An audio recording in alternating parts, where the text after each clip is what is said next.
In this lecture, I want to go over some email copy design, how you lay out your email, structure it, how it looks, affects engagement, future open rates of your subscribers. The first thing is the width of your emails. That is very, very important. We're going to take a look at a live example inside my Aweber account.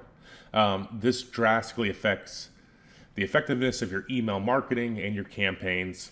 And we're going to go through 4 different tips when it comes to creating the best types of emails for your campaign in design-wise, and explain why you should be doing this.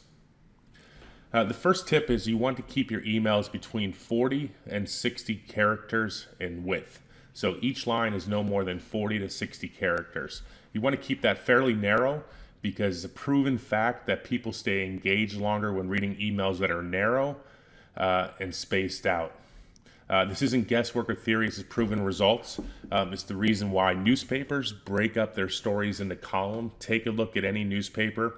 A newspaper the line does not go all the way across the paper. It's small columns because it's easier to read. It keeps the reader's attention longer, and it's easier on the eyes. The worst thing you can do is create text that spreads all the way across the page. It won't hold the attention long. And of course, some people will read it all, but when you're talking about the volume of emails, if you're emailing every day, multiple times a week to thousands of subscribers, you'll be losing money. Let's take a look inside my Aweber account here. This is an email here, and you can see that all the lines are narrow, nothing more than 40 to 60 characters. Some autoresponders count the characters across. Mine does not.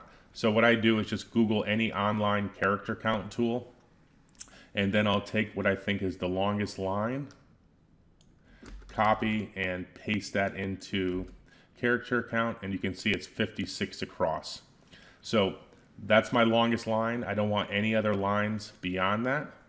If so, then I will just put my cursor there, shift enter, and then fix up the line so everything is beneath 60 characters. But 40 to 60 is my longest, and I don't want really short ones either.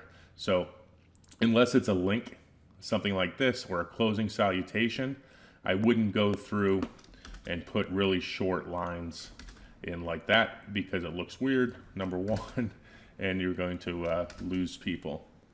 Okay, but sending cold traffic, if that was my longest line, let's take a look. That's only 20 characters, so too short. I would go back and edit, so I'm in between that 40 to 60 character count. Now let's see where we're at. Copy and paste. So 39, that's about right on the border where I want to be. But you can just Google search online character count and you'll see multiple come up. Okay. Tip number 2, you can use your autoresponder for guidance.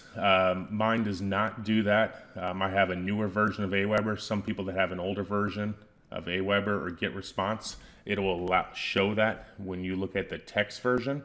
And just because you have a maximum of 60 doesn't mean you have to use all 60. Play around with it, see what looks right for you so that all your lines are pretty lined up.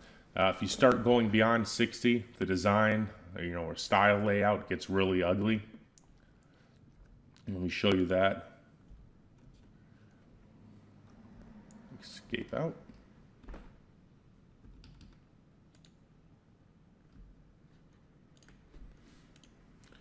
Okay, so if we had these massive long lines here, you can see it'll just get harder to read. You're going to lose people's attention, and your click-through rates will go down. But we want to make sure, here's my longest one here, 56. So then I'll just go back through after I write my email, shift enter, and make sure we are all lined up as close as you can be to that longest line. So we want to have this border coming down here.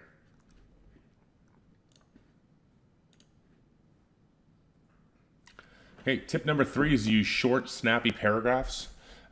Looking at my email example before, No more than 3 to 4 lines max per paragraph, and then we'll leave a space between the next paragraphs. Shorter paragraphs are better. It's easier to read. It's chunked up. You'll hold the reader's attention longer. They'll look forward to your emails.